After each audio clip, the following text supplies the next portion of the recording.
লোভ আপনার অন্তরের আরো একটা শত্রু। দেখতে গেলে এটা একটা শব্দ, একটা সংস্কৃত শব্দ। লব ধাতু থেকে উৎপন্ন হয়েছে। এর অর্থ কিছু লাভ করা।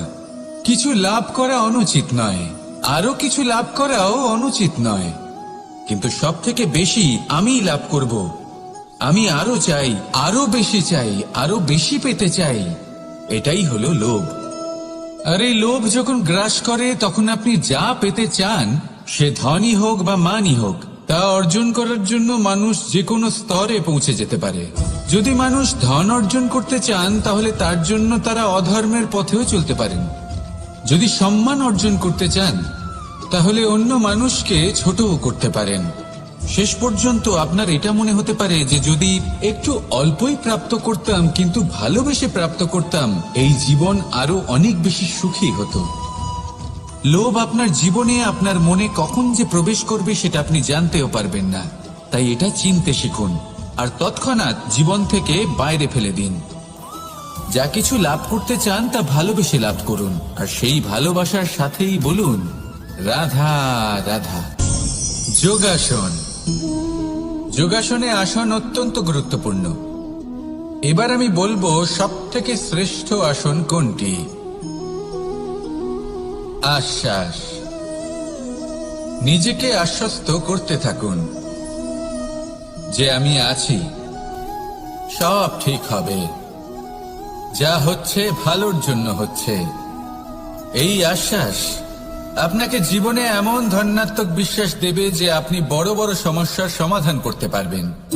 এবার যদি কথা বলি সব থেকে কঠিন সময়ের, তাহলে সেটা হলো বিচ্ছেদের। যা মা সীতাকে সহ্য করতে হয়েছে শ্রীরামের জন্য, রাধা কৃষ্ণকেও সহ্য করতে হয়েছে। যে ব্যক্তি বিচ্ছেদের সময় সঠিক পথে চলে এসেছে সে জীবনে অনেক শ্রেষ্ঠ স্থানে অবশ্যই পৌঁছতে পারবে। এবার যদি কথা বলি সব থেকে জরুরি এবং গুরুত্বপূর্ণ সময়ের, তাহলে সেটা হলো সংযোগ। সকলকে সাহায্য করতে থাকুন। আপনি অন্যদের সাহায্য করে তাদের যত আনন্দ দিতে পারবেন ততটাই আনন্দ আপনারও জীবনে অবশ্যই আসবে। আসুন আর আমার সাথে ভালোবেসে বলুন রাধা রাধা। কাম তৃতীয় পুরুষার্থ। এবার অধিকাংশ মানুষই কাম বলতে বিলাসিতা, বাসনা, লালসা মনে করে ফেলে। আসলে এমন কিছুই নয়। কামের বাস্তবিক অর্থ কি? কামের বাস্তবিক অর্থ হল কামনা।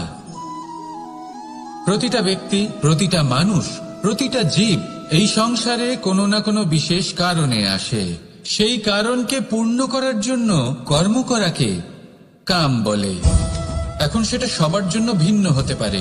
কারোর কাছে সেটা জ্ঞান অর্জন করা হতে পারে, আবার কারোর কাছে নির্মাণ করা হতে পারে। কারোর জন্য পরিবারকে সঞ্চালন করা হতে পারে, আবার কারোর জন্য এই সংসার থেকে পাপ দূর করা হতে পারে। কিন্তু সব থেকে গুরুত্বপূর্ণ হলো যে মানুষ যেন নিজের কর্ম ঠিক করে করে, সম্পূর্ণ যত্ন নিয়ে করে। তৃতীয় পুরুষার্থ মানে এই কাম। এটার অনুচিত অর্থ নিজেকে বোঝানো মানেই সমগ্র জীবনকে অর্থহীন করে দেওয়া। তাই প্রেম দ্বারা আপনার এই সংসারে আসার কারণটাকে অনুসন্ধান করুন, আর এই প্রেমের সাথেই বলুন রাধা রাধা। ক্রোধ আপনার অন্তরের আরো একটা শত্রু। এই ক্রোধ আসলে কি? আপনার মনের এক ভাবনা, যা আপনার মনেই উৎপন্ন হয়। এই মন আত্মার সাথে যুক্ত থাকে। এখন একটা ভাবনা যা আত্মার সাথে যুক্ত থাকে তাকে অনুচিত কেন বলা হয় সেটা বোঝার চেষ্টা করুন। ক্রোধ কখনো কখনো জরুরি হয়, বিশেষ রূপে তখন যখন আপনি সঠিক পক্ষে দাঁড়িয়ে রয়েছেন এবং সামনের ব্যক্তি অধর্মের পক্ষে রয়েছেন আর বিনম্রভাবে মানছেন না। যেমন শ্রীরাম ক্রুদ্ধ হয়েছিলেন সাগরের ওপর। ওটা উচিত ছিল, আর তা ততক্ষণই উচিত যতক্ষণ আপনি ক্রোধকে নিয়ন্ত্রণ করছেন। যদি ক্রোধ আপনাকে নিয়ন্ত্রণ করতে শুরু করে তাহলে পরিস্থিতি এমনও হতে পারে, ধরুন একজন ব্যক্তির প্রতি ক্রোধের কারণে আপনি তার ক্ষতি করতে চান। আপনি একটা কয়লা হাতে নিলেন আর সেই কয়লা সামনের ব্যক্তির ক্ষতি করার পূর্বে আপনার হাত জ্বালিয়ে দেবে। ব্যাস, ক্রোধ এটাই করে। সর্বপ্রথম আপনার ক্ষতি করে, আপনার বিবেক হরণ করে নেয়, আপনি আপনার নিয়ন্ত্রণ হারিয়ে ফেলেন আর সবকিছু নষ্ট হয়ে যায়। বেশিরভাগ মানুষ ক্রোধে এমন সিদ্ধান্ত নেন যে সেটা তাদেরই বিনাশের কারণ হয়ে দাঁড়ায়। আর কিছু মানুষ বলেন যে আমাদের জীবনে এত যন্ত্রণা আছে, এত সংকট আছে যে ক্রোধ উৎপন্ন হবেই। আর এরকম সময় এটাই উচিত হবে যে আপনি নিজেকে ক্রোধের থেকে দূরে রাখুন আর তারপর সমস্যার নিবারণ করুন। আর এই নিবারণই আপনার জীবনকে একটা শ্রেষ্ঠ স্তরে পৌঁছে দেবে। তাহলে ক্রোধ থেকে দূরে থাকুন, সুপ্রসন্ন থাকুন আর আমার সাথে ভালোবেসে বলুন, রাধা রাধা। জীবনে যখন কোনো ব্যক্তি নিজের লক্ষ্য প্রাপ্তির জন্য নিরন্তর পরিশ্রম করতে থাকেন, চেষ্টা করতে থাকেন, তখন তিনি কষ্ট অনুভব করেন, কখনো শারীরিক কষ্ট, কখনো মানসিক কষ্ট। এবার উনি এটা ভাবতে থাকেন যে আমি কি উচিত করছি নাকি অনুচিত করছি। কারণ অন্যদিকে এমন একজন ব্যক্তিও আছেন যিনি একদমই পরিশ্রম চেষ্টা করছেন না। তিনি মদিরা পান করেন, বিলাসিতায় জীবন কাটান, অলস প্রকৃতির হয়ে ওঠেন, নিদ্রাতে বিলীন হয়ে থাকেন আর ভাবেন যে তিনি সুখ লাভ করছেন। কিন্তু এরকম কেন হয়? কারণ যখন আমরা সৎ পথে থাকি, উচিত পথে চলি, লক্ষ্য প্রাপ্ত করার জন্য চেষ্টা করতে থাকি, তখন আমাদের ভেতরে থাকা নেতিবাচক শক্তি এবং পাপ এই দেহকে ত্যাগ করে দেয়। আর এই অনুভূতিটাই আমাদের দুঃখের অনুভূতি দেয়, কষ্ট দেয়। এবার সেখানে যদি আমরা কুপথে চলি, অনুচিত পথে চলতে থাকি, তাহলে আমাদের ভেতরে থাকা পুণ্য এবং ধনাত্মক শক্তি আমাদের দেহ ত্যাগ করে দেয়। আর এই অনুভূতির কারণেই আমরা সুখ অনুভব করি। কিন্তু কখনো ভাববেন যে এই সুখ বেশি সময় পর্যন্ত থাকে না। সেই জন্য সবসময় মনে রাখবেন, যদি আপনি জানেন যে এটাই আপনার লক্ষ্য, এটাই উচিত পথ, শুভ পথ, তাতে নিরন্তরভাবে এগিয়ে যেতে চেষ্টা করতে থাকুন। এই কষ্ট আপনাকে সুখের পরাকাষ্ঠায় কখন পৌঁছে দেবে তা আপনি জানতেই পারবেন না। আসুন আমার সাথে ভালোবেসে বলুন, রাধা রাধা। ঈর্ষা আমাদেরই মনে বসবাস করা আরো একটা শত্রু। তবে এই শত্রু কখনো কখনো আমাদের জন্য লাভদায়কও হতে পারে। কিন্তু যদি আমরা সতর্ক না থাকি, তাহলে সেটা ততটাই ঘাতক হয়ে উঠতে পারে। যদি আপনার কোনো প্রতিদ্বন্দ্বী থেকে থাকে যে এগিয়ে চলেছে, তাকে দেখে আপনার মনে ঈর্ষা উৎপন্ন হয়, আর ঈর্ষাবশত আপনি নিরন্তর চেষ্টা করতে থাকেন, পরিশ্রম করতে থাকেন সামনে এগোনোর জন্য, তাহলে তার দ্বারা আপনার বিকাশই হবে। কিন্তু যদি আপনি নিজের বিরোধীকে শেষ করতে দেওয়ার জন্য অগ্রসর হন, তাকে বিনাশ করার জন্য অগ্রসর হন, তাহলে এই ঈর্ষা প্রথমে আপনার বিনাশ অবশ্যই করবে। একটা কথা আছে, এটা পশু প্রবৃত্তি, আপনি শুধুই নিজের বিকাশের কথা ভাববেন। তিনিই হলেন প্রকৃত মানুষ, যিনি অন্য মানুষের জন্য প্রাণও দিতে পারেন। এই ঈর্ষা যদি আপনাকে বিকাশের পথে নিয়ে যেতে পারে, তাহলে খুবই ভালো। যদি আপনাকে অন্য কাউকে বিনাশ করে দেওয়ার পথে অগ্রসর করে, তাহলে তার থেকে দূরে থাকাই ভালো। যেমন ধরুন, আপনার কাছে একটা সূচ আছে, যার দ্বারা আপনি ছেঁড়া কাপড়ও সেলাই করতে পারবেন বা অন্য কারোর পাত্রে ছিদ্রও করে দিতে পারবেন। আপনি কি চাইবেন, নিজের বিকাশ নাকি অন্য কারোর বিনাশ? সিদ্ধান্ত আপনারই। আসুন আর আমার সাথে ভালোবেসে বলুন, রাধা রাধা। পঞ্চম তত্ত্ব, আকাশ, নব, ব্যোম। আসলে কোনো ভ্রম নাকি সত্য? ভ্রম তো হতে পারে না, কারণ ভ্রমের মধ্যে কেউ বাঁচতেই পারে না। আর যদি সত্য হয়, তাহলে এতটাই বিশাল যে আমাদের চোখের থেকে আমাদের ইন্দ্রিয়ের থেকে, আমাদের মস্তিষ্কের থেকে, আমাদের চিন্তা ভাবনার থেকেও অনেক ঊর্ধ্বে, যাকে আমরা বুঝতেই পারি না। এটা যতটাই বিশাল আকার ঠিক ততটাই সরল। এই আকাশ যতই অন্ধকারাচ্ছন্ন ততটাই আলোর প্রকাশ প্রদান করে থাকে।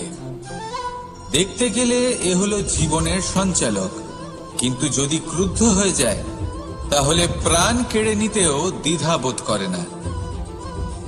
এই আকাশ শুধুমাত্র পৃথিবী লোক নয়, বরং এই সমগ্র ব্রহ্মাণ্ডকে, এই সমগ্র সৃষ্টিকে, এর প্রত্যেকটা তারাকে, প্রত্যেকটা গ্রহকে একটা বিশেষ স্থান প্রদান করে। এর নিজের কোনোই অস্তিত্ব নেই, কিন্তু সকলকে অস্তিত্ব প্রদান করে। এটাই হলো এই আকাশের মাহাত্ম্য। এই আকাশে হলো মাহাত্ম্যের প্রতিরূপ, যা আমাদের ভাবনা দ্বারা উৎপন্ন হয়। আপনিও আকাশের মতো এই বোধকে আপন করে নিন। আপনার জীবনও আকাশের মতন মহান এবং বিশাল হয়ে উঠবে। আর তখনই মন সুপ্রসন্ন হয়ে বলবে, রাধা রাধা। কামবোধ, এটাই আপনার অন্তরের প্রথম শত্রু। বেশিরভাগ মানুষই কামবোধ বলতে লালসা বোঝেন, কিন্তু এটা সম্পূর্ণ সত্য নয়। কামের আসল অর্থ হলো কামনা।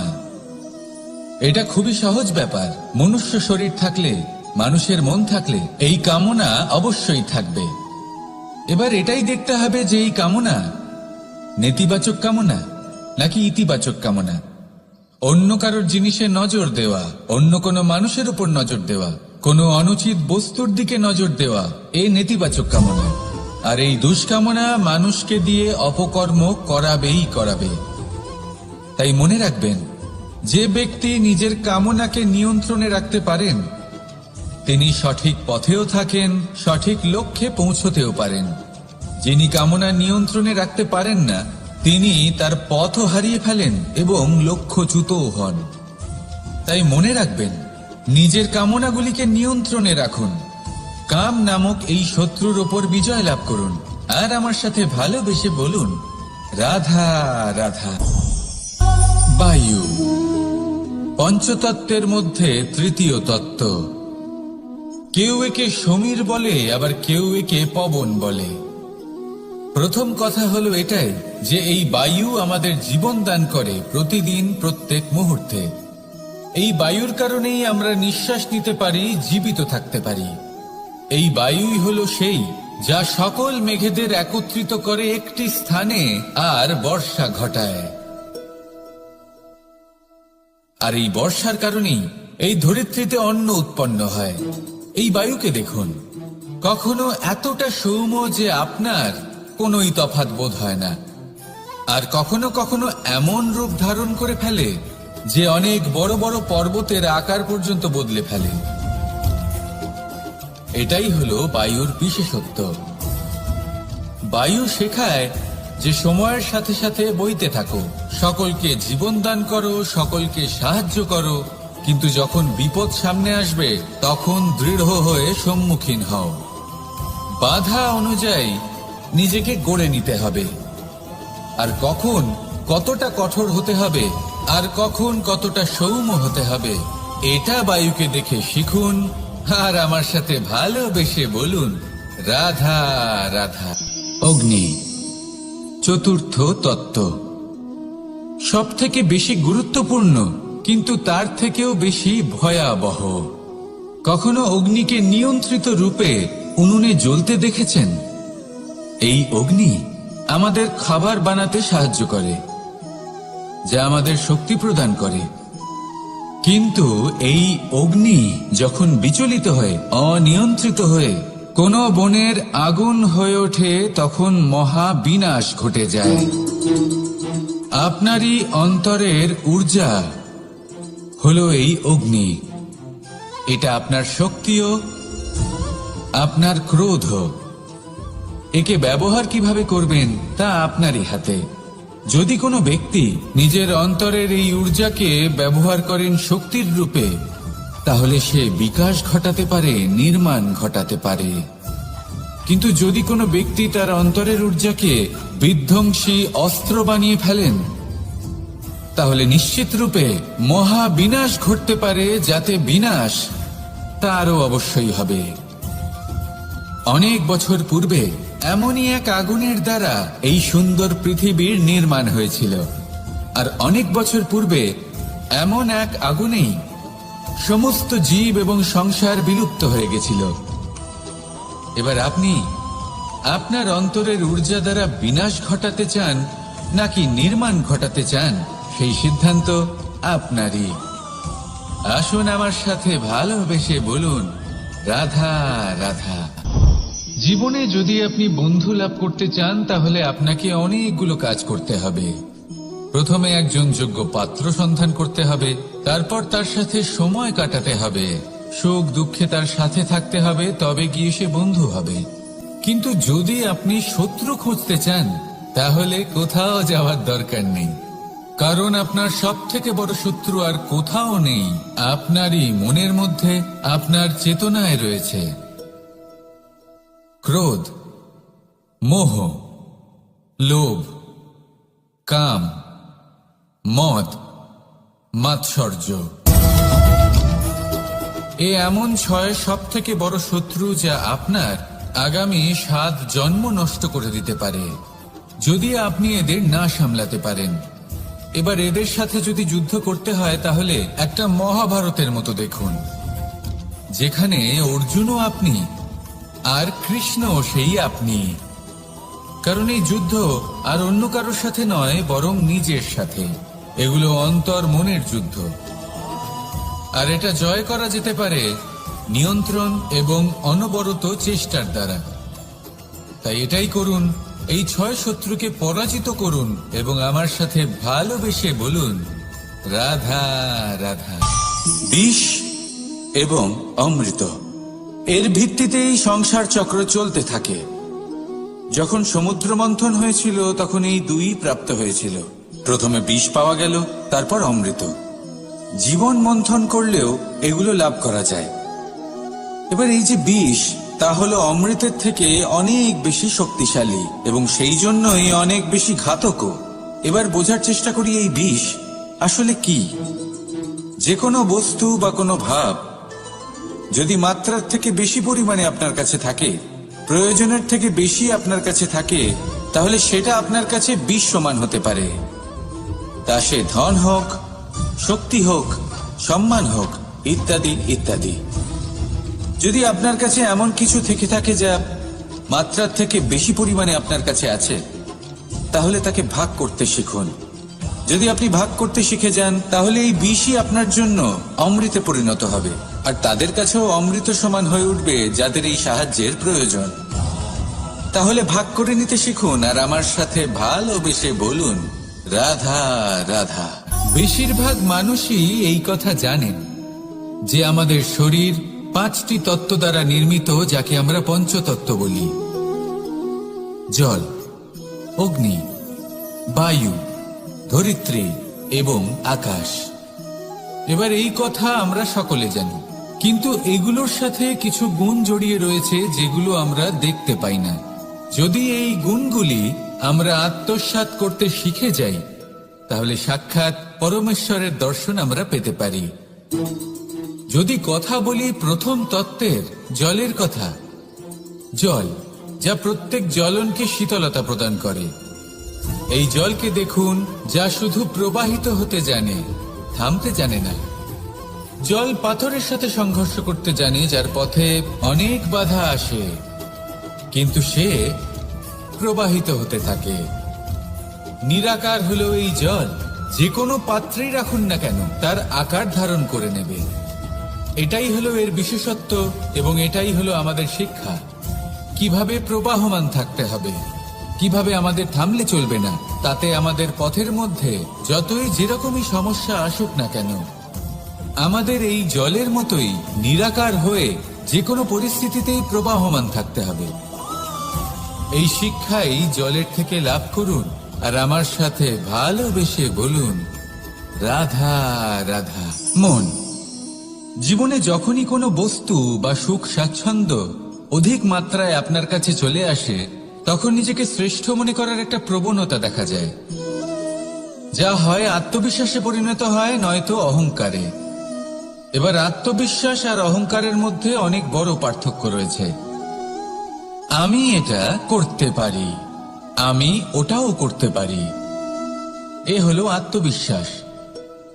শুধুমাত্র আমি এটা করতে পারি, শুধুমাত্র আমি ওটাও করতে পারি, আমি হলাম সর্বশ্রেষ্ঠ, এটা হলো অহংকার।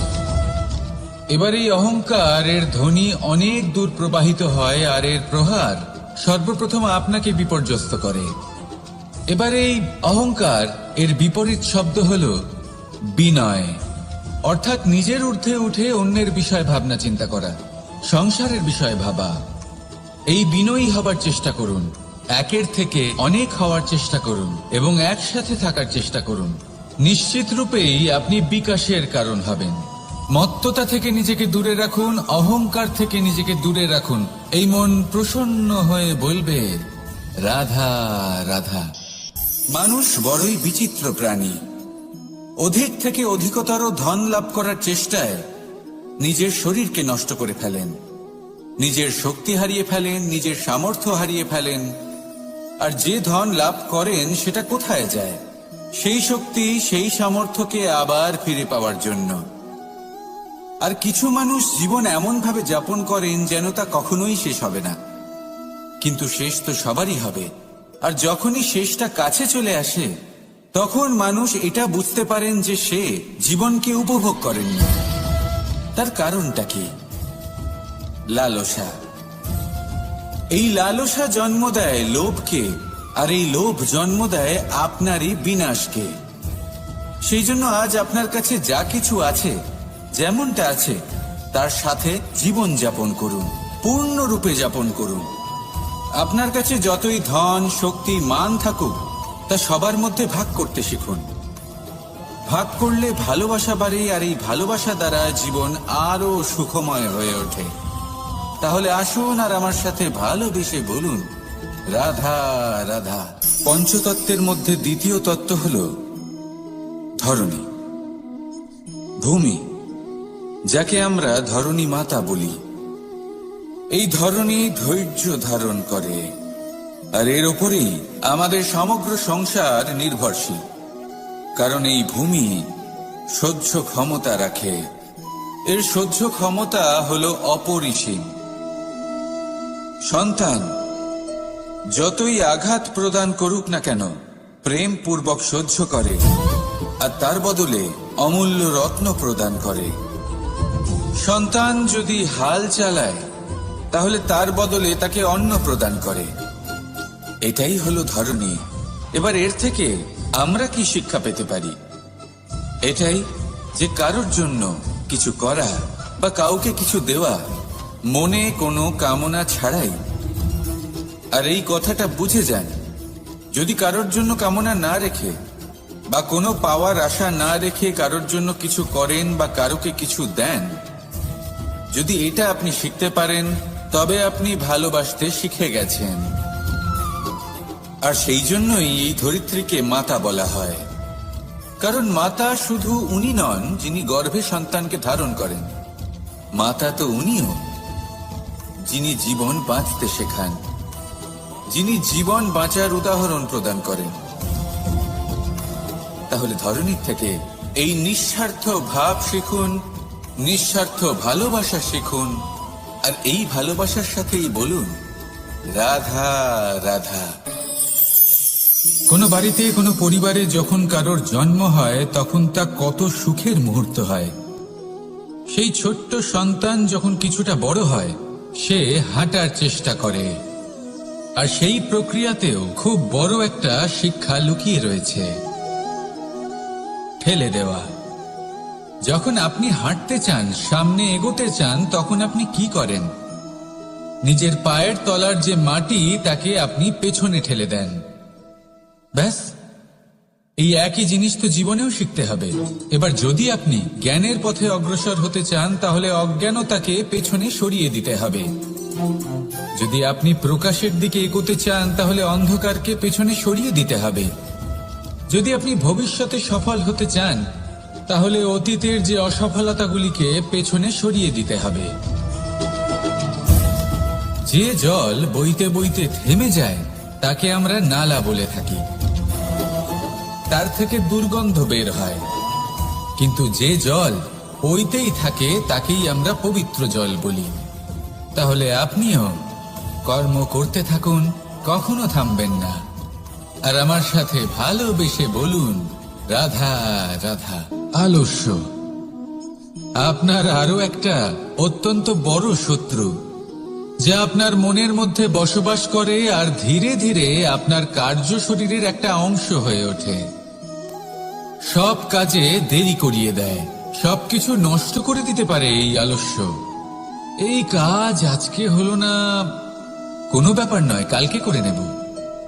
প্রকৃতি আমাদের এটা শেখায় না। ভেবে দেখুন, যদি সূর্য এটা ভাবে যে কাল উদিত হব না, কিছুদিন পরে উদয় হব, তাহলে কি হবে? সমগ্র পৃথিবীর বিনাশ হয়ে যাবে, ঠিক কিনা? দেখুন, এই আলস্য নিয়ে খুব সুন্দর একটা কথা আছে, আলস্যস্য কুত বিদ্যা। অর্থাৎ যিনি অলস হয়ে বসে থাকেন তিনি বিদ্যা লাভ করেন না, জ্ঞান লাভ করেন না। আর জ্ঞান না থাকলে তিনি ধন অর্জন করতে পারেন না। তার জীবনে সুখ স্বাচ্ছন্দ্যের অভাব থাকে, বন্ধুর অভাব থাকে। যেখানে সুখ স্বাচ্ছন্দ্য নেই, মিত্র নেই, আপনজন নেই, জ্ঞান নেই, সেখানে আনন্দ কিভাবে বাস করতে পারে? সেই জন্য কথায় আছে, যিনি কর্ম করেন তিনি এই সংসারে যে কোনো সুখ স্বাচ্ছন্দ্য ভোগ করতে পারেন। তাই কর্ম করুন, সময়কে সম্মান করুন, আর এই আলস্যের উপর বিজয় লাভ করুন।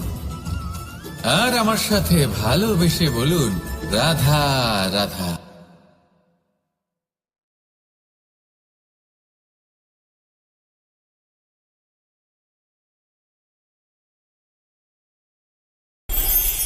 কর্ম কে করলেন আর কে নিজের প্রাণ হারালেন?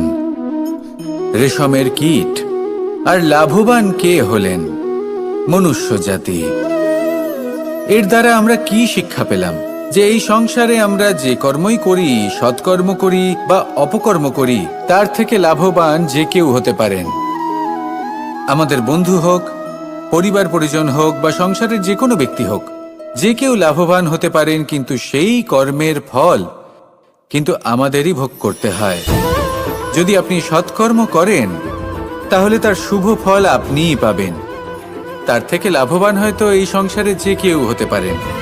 সেরকমই যদি আপনি অপকর্ম করে থাকেন, তার থেকে সংসারের যে কোনো ব্যক্তি যতই লাভবান হোক না কেন, তার থেকে ক্ষতি আপনাকেই ভোগ করতে হবে। তাহলে আপনি কি সুফল চান নাকি ক্ষতিগ্রস্ত হতে চান, সেটা নির্ভর করছে আপনার কর্মের উপর। তাহলে ভেবেচিন্তে কর্ম করুন আর আমার সাথে ভালোবেসে বলুন, রাধা রাধা।